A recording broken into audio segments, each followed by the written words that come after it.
ஒரு சிலருடைய வாழ்க்கை அதல பாதாளத்திற்கு செல்வதற்கும் இம்மூன்றும் காரணமாக அமைந்துவிடலாம்.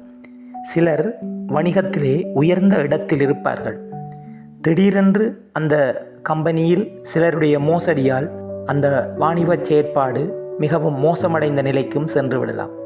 எது எப்படி இருந்தாலும் நீங்கள் இப்போது உங்கள் கண்களை மூடி உங்கள் வாழ்க்கையில் திருப்புமுறை ஏற்பட்டதற்கான காரணத்தை சற்று நேரம் சிந்தித்து பாருங்கள்.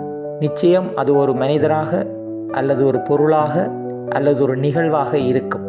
அதனை இப்போது நீங்கள் இனங்கண்டு விட்டீர்களாக இருந்தால் உடனடியாக அவர்களுக்கு நன்றி கூறுங்கள். எப்போதும் அவர்கள் தொடர்பான அல்லது அந்த நிகழ்வு தொடர்பான அல்லது அந்த பொருள் தொடர்பான நன்றி உணர்வோடு நீங்கள் தொடர்ச்சியாக இருங்கள்.